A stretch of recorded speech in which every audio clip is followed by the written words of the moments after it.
Thank you very much. Thank you, Matthias, Madi, Frederick, for having me and putting on this great conference. Um, so, oh, indeed. There we go. So the science from this is drawn from a book that I had come out last year, Compositional Abduction and Scientific Interpretation, freely available from Cambridge. But what I'm doing today is taking the work from that book in a different direction, showing how it is relevant, I think, to the debates over scientific realism. So for much of the 20th century, empiricists shared two skeptical views. First, as is well known, they were ontologically skeptical about the existence of unobserved entities such as electrons. So they were skeptical about the small things. And in this conference, a lot of people will be talking about it. Another aspect of the skepticism were things in the distant past or things that are very large. Less conspicuous in this empiricist skepticism, perhaps, was a methodological skepticism about the use of abduction. That is, postulating unobserved entities because those unobserved entities explained observed entities. But these two views are mutually supportive. If one doubts the existence of unobserved entities, then one is likely to want to favor methods that don't legitimate unobserved entities. Similarly, if one doubts a scientific method that would legitimate unobserved entities, then one will have one less source of evidence for the existence of unobserved entities. So this was the situation, I think, say, 1975. Ian Hacking's entity realism, however, represents a very modest break from this empiricist orthodoxy. He was willing to let in a very few unobservable entities, namely those that could be manipulated as tools. Pretty meager departure. But he nevertheless retained the empiricist skepticism regarding abduction. According to Hacking, the evidence for unobserved entities is not abduction, it is instead manipulation. So, in fact, as I read Hacking, he really did not seriously engage with the idea that scientists could use abduction to offer evidence for unobserved entities. Just didn't take it very seriously. Okay, but here's what I want to do today. I want to point out that some scientists have embraced a more thoroughly realistic view. Unlike Hacking, they embraced an entity realism using what I call compositional abductive reasoning. That is, some scientists were entity realists who went beyond manipulation. More concretely, these scientists were Alan Hodgkin, Andrew Huxley, and Bernard Katz. They were more thoroughly realist. They embraced an entity realism using compositional abductive reasoning. Okay, so here is the character of the science in outline. Hodgkin, Huxley, and Katz depolarized an axon and then measured an action potential in that axon. I'm not going to lean too heavily into the science, but the axon is a process extending off of a cell. It's basically a tube. And so what they were studying was you have a signal that starts in the cell body and it propagates down this tube, this axon. And that propagating signal was an action potential. They then hypothesized that unseen, unmeasured movements of sodium ions occurred in the axon. So when this signal is going down the axon, they thought, oh, little ions are moving in. Schematically, they performed a manipulation X. They stimulated the axon, and they measured an effect in the axon, the action potential, and then they hypothesized some unseen, unmeasured Z's, sodium ions, movements, in order to explain the connection between X and Y. Now, if you look at this schematic of X, Y, and Z, you'll see why, okay, manipulationist approaches are not going to capture this because manipulationist approaches are usually linked to manipulate X and then measure Y. But they don't postulate this unmeasured Z. Okay, so I'm saying that Hodgkin, Huxley, and Katz were entity realists who moved beyond manipulation. Okay, and this is important work, just to tell you why it's so important. This was the biophysical basis of the neuronal action potential. Its work reported in journals between 1939 and 1949, and forms the backdrop to a series of 5 papers that appeared in 1952. These 1952 papers led to Hodgkin Huxley sharing the 1963 Nobel Prize in Medicine or Physiology with John Eccles. This entire body of work forms the foundation of contemporary neuroscience. It is the centerpiece of undergraduate introduction to neuroscience classes, and it is about as well established a body of work as there is to be found in neuroscience. So these guys were serious scientists who were taken seriously by their profession, by their discipline. It was never viewed as suspicious scientific work, right? The Nobel Prize was awarded within 11 years of the work, which was very quick for work in medicine, physiology, or medicine. So this is as good a case as for the use of abduction as you are likely to get. Okay, section 1 will review an experiment by Hodgkin and Huxley in 1939, which they took to support the conclusion that there is an overshoot in the action potential. And thereby, they challenged the received view of their days, which was Julius Bernstein's membrane hypothesis. Then, in a second paper, which conducted a series of experiments, Hodgkin and Huxley, I will review an experiment from the second work, which they took to support the conclusion that sodium influx is responsible for the initial inward current of the action potential. So this unmeasured thing is sodium rushing into the cell. Okay, so I've got two stories to tell. Okay, methodological aside. This is an attempt to describe a scientific practice. This is science. It is a study in how science proceeds. And the science is not mere window dressing. It is the story. I'm not telling you about this just for some other purpose. That is the purpose. And it is a story about confirmation. Confirmation in the sense of giving you a reason to believe. I am not, however, doing epistemology of science. So my book, for example, is unlike, say, Alexander Bird's book, Knowing Science, which is a full-throated defense of epistemology of science. I'm not doing that. Because in these experiments, it's sort of an open question whether Hodgkin and Huxley knew anything. That's open. But what I think is not open is that they were doing confirmation theoretic work. Okay, so I'm not doing epistemology of science. And most importantly, I'm not attempting to rebut skeptical challenges about IDE or things like von Fossen's problem of the bad lie. I'm not even trying to do that. I'm just telling you, here is how the science, I think, works. Okay, so Hodgkin and Huxley, 1939 to 1945. In 1939, the received view was that held by Julius Bernstein. It had been the accepted view since about 1902. So it had been around for a while. And on this view, the interior of the axon is more negative than the exterior. So again, you have this tube, and it's more negative in than out. Okay, so there's a resting potential difference. But then he thought, if you stimulate this axon just sufficiently well, you're going to get an action potential. You're going to get a response. And the response was, he thought, that the membrane of that tube changes its permeability to ions. All of a sudden, all the floodgates open, and all the ions move down against their concentration gradients, moving towards zero and approaching an equilibrium. So the picture was, you have this little blip on the right, far left, sorry, and that little blip represents the stimulus.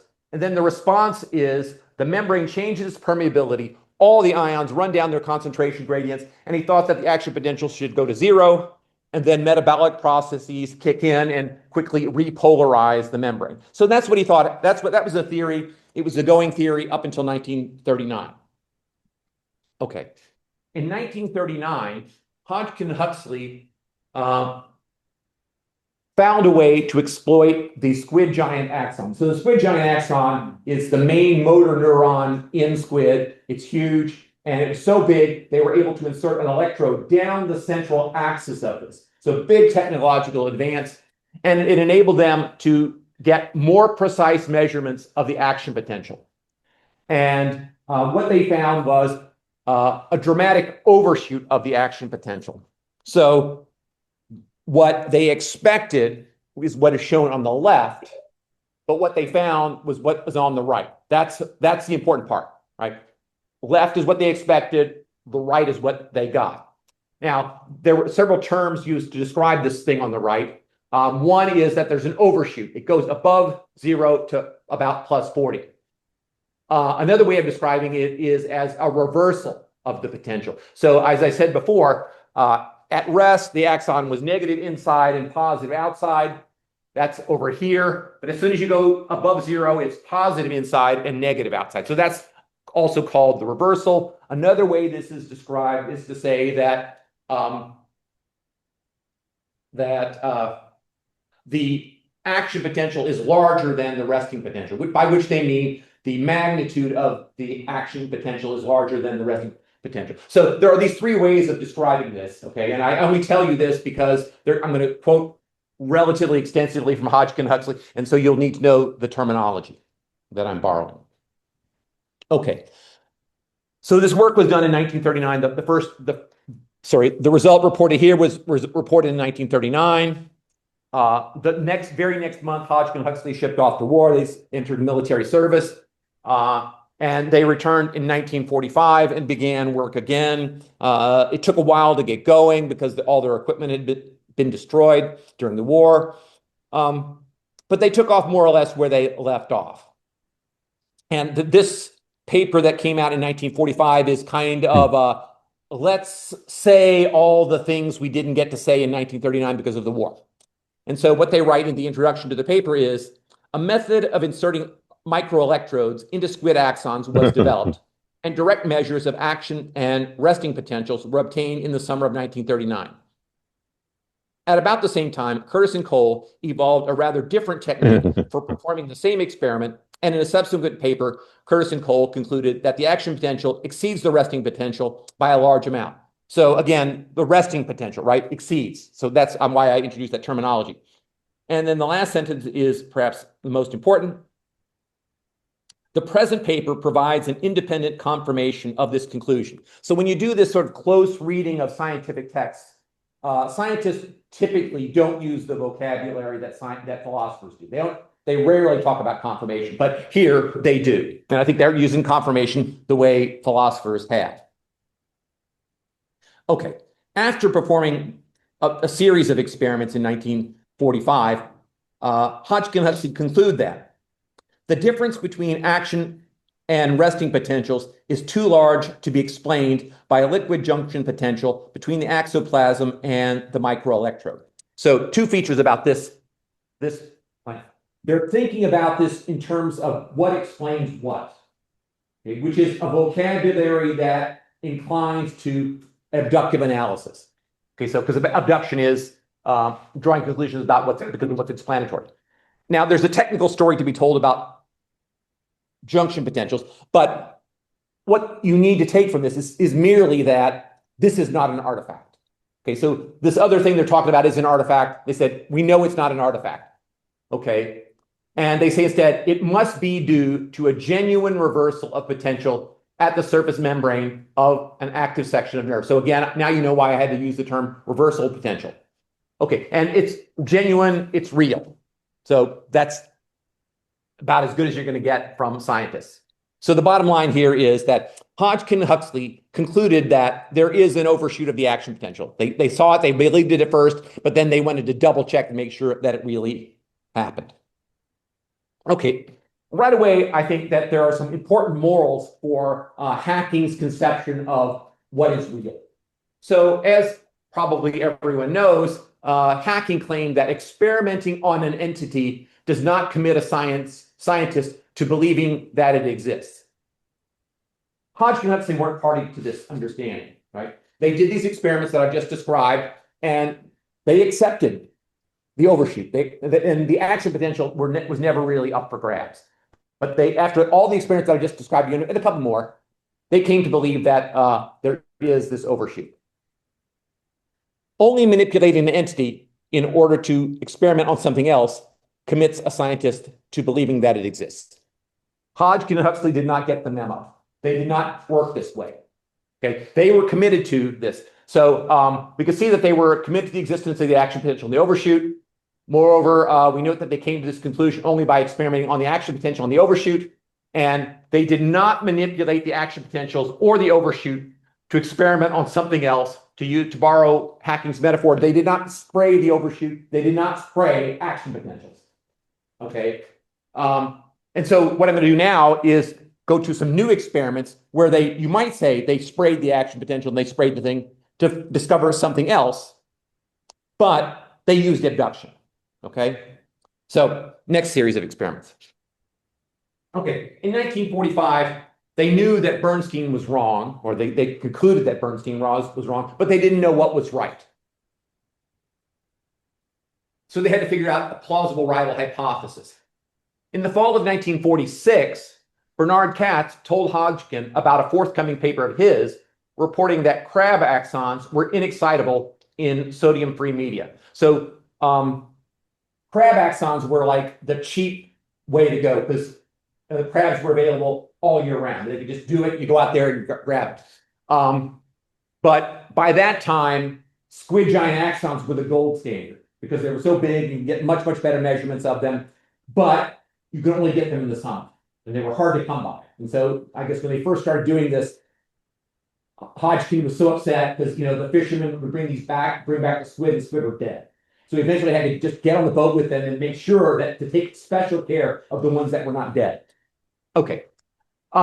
So Hodgkin learns about this result from Katz, and they decided, okay, let's use the gold standard squid giant axons. And they did this in the summer of 1947, and they eventually published this in 1949. And it includes a statement of the successor to Bernstein's membrane theory. So here it is. So this is what you learn in Introduction to Neuroscience class, your first neuroscience class. So the action potential begins with this little blip on the left. And it's a two-phase story. So in the first phase of the story, when you first stimulate the axon, it changes the axon membrane permeability to sodium. So there's more sodium outside, the membrane becomes permeability of sodium, so the sodium rushes down its concentration gradient into the axon. Okay, and that lasts for about a millisecond, and then it shuts down.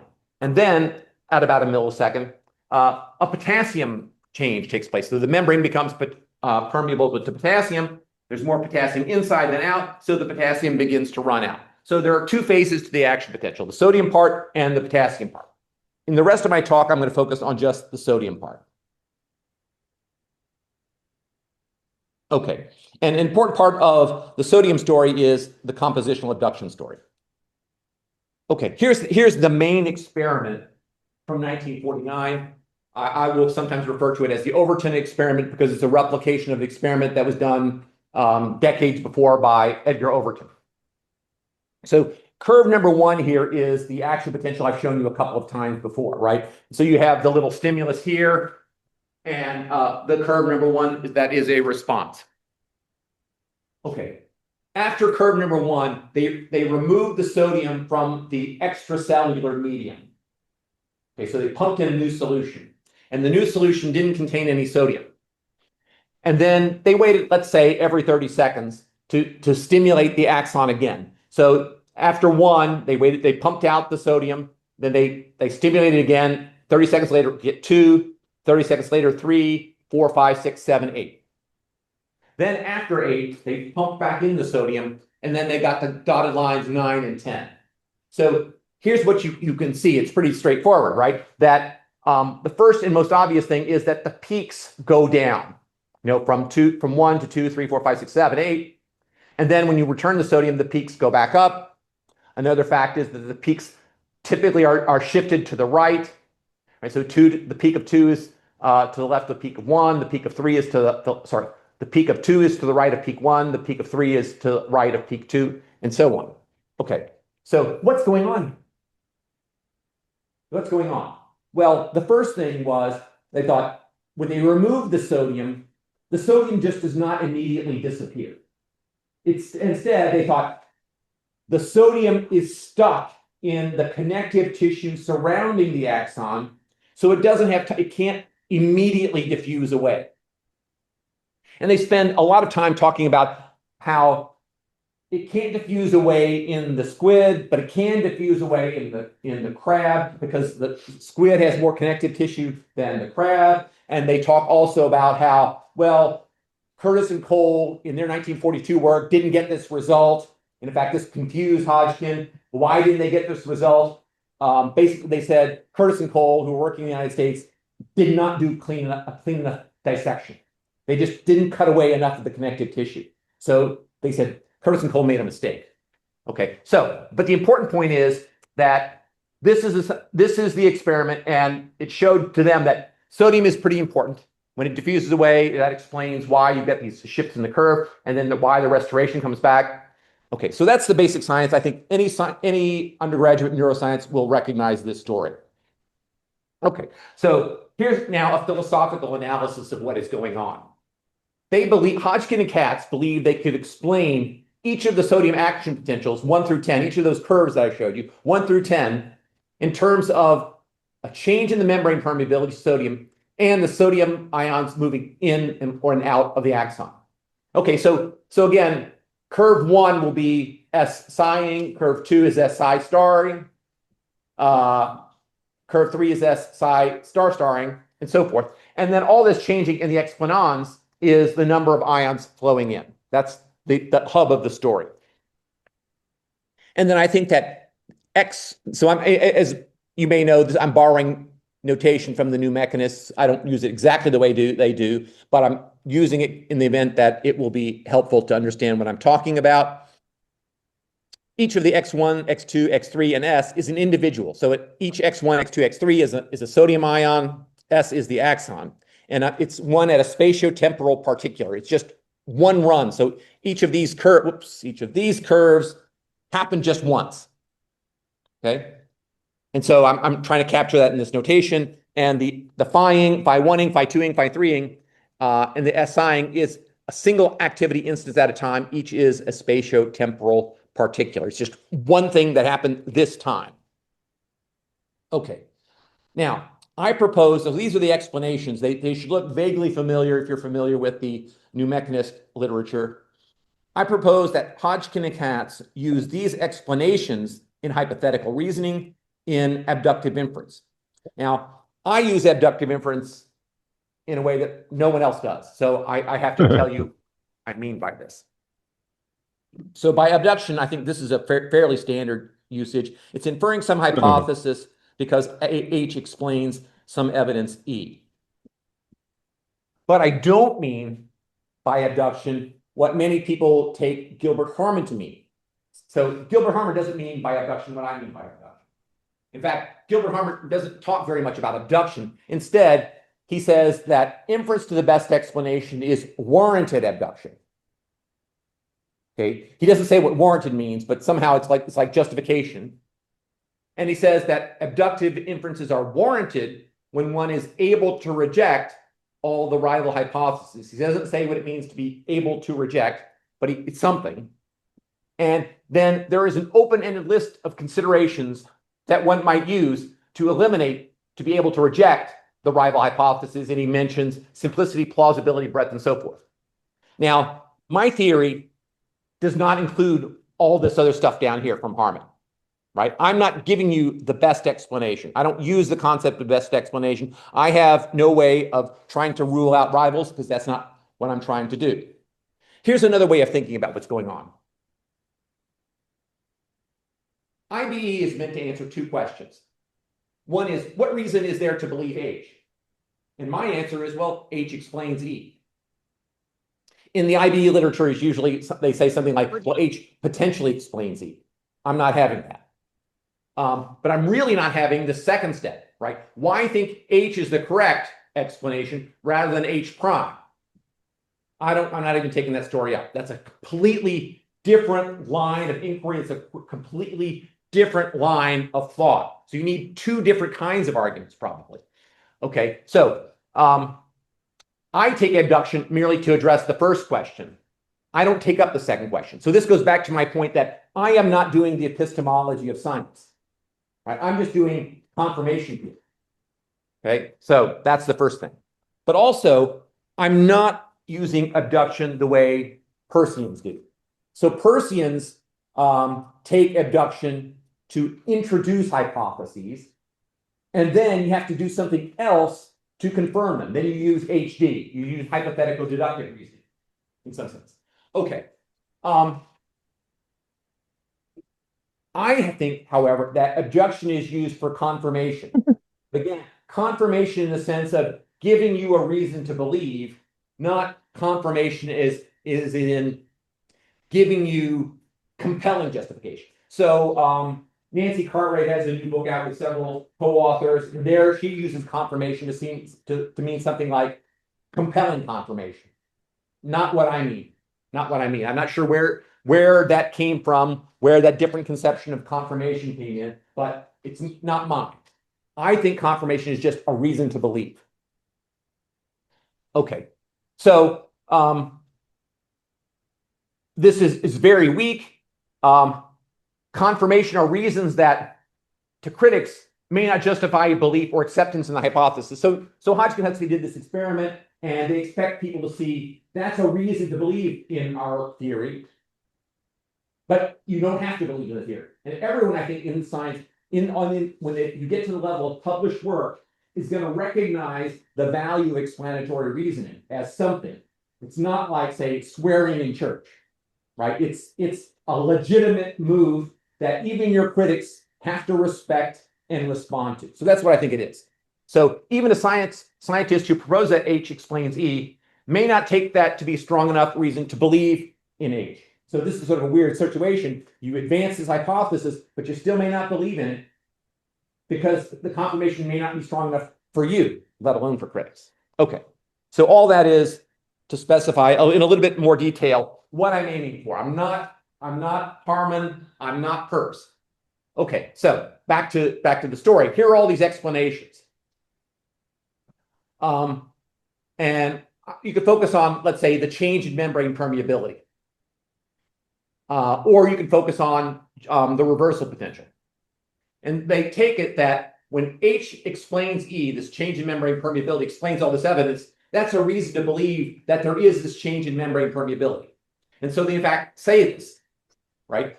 And they frame it, I think, in terms that are at least friendly to an abductive interpretation.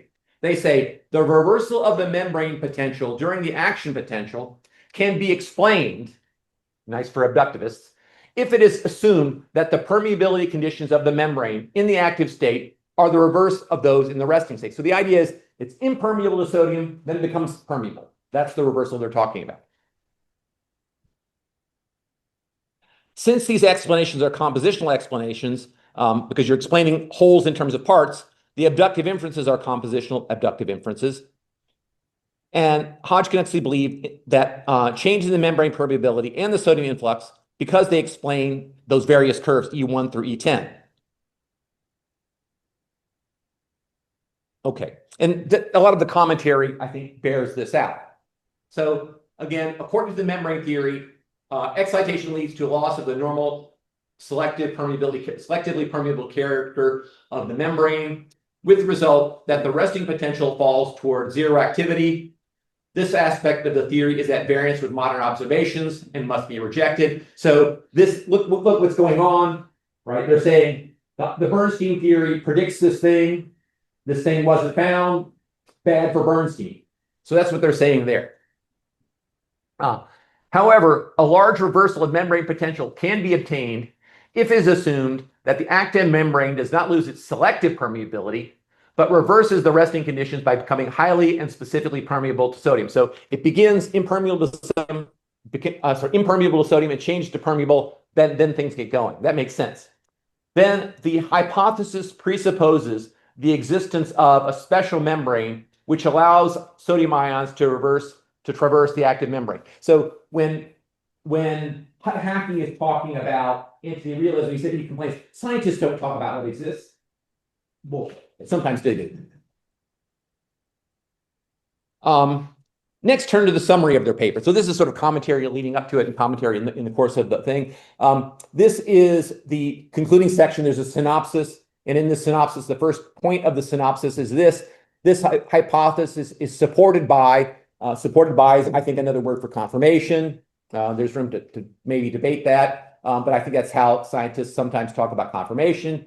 It's supported by the following observations made with a microelectrode in squid giant axons. This is exactly what the experiment I was talking about with the 10 curves. The action potential is abolished by sodium-free solutions, which you see that's seen through curves 1 through 8, but returns to its former value when the seawater is replaced. That's 9 and 10. This is a reference to the Overton experiment. What this suggests is that the explanation at E1 through E10 in the Over experiment provide confirmation of the hypothesis of a change in membrane permeability and sodium influx. Okay, and here's the story. This looks a lot like what I think Nancy Cartwright was talking about by inference to the most probable cause. It's like that, but it's not that. So here it is that the things on the left explain S sign. That is, the things on the left make or generate the say, action potential. We'll focus then on the changes in membrane permeability to sodium, just one aspect of the story. Why would you think that this explanation provides a reason to think that there exist changes in the membrane permeability to sodium during the action potential? Well, I think the answer is obvious, right? That change in membrane permeability had damn well better be there, or you're not going to get the change in potential. You got to assume that exists, or the story is not going to go through, right? So I think that's the idea that Cartwright has when she talks about inference to the most probable explanation. But I'm not adding the part about the most probable explanation, because I'm not trying to do what I think is epistemology of science, which is what I think Nancy Cartwright is doing. Okay, so end of story. As I said, for much of the 20th century, empiricists shared two related skeptical views. They were ontologically skeptical about the existence of unobserved entities such as electrons, and they were methodologically skeptical about the use of compositional abduction. Compositional abduction is abduction to small unobserved things. And I said that those were mutually supporting. And I said that Ian Hacking broke very modestly from orthodox empiricism, but I'm pointing out that Hodgkin and Huxley were more thoroughgoing realists. They accepted the existence of some unobservable entities based on compositional abduction. And as an aside, about to wrap up, as an aside, you will recall the Hacking claim that experimenting on an entity does not commit a scientist to believing that it exists. Hodgkin and Huxley did not get that memo. Only in manipulating an entity in order to experiment on something else commits to scientists to believing that exists. Hodgkin and Huxley did not get that memo. And entity realism is not supported by hypothetical reasoning. Hodgkin and Huxley did not get that memo either. Okay, so I'll just end right there.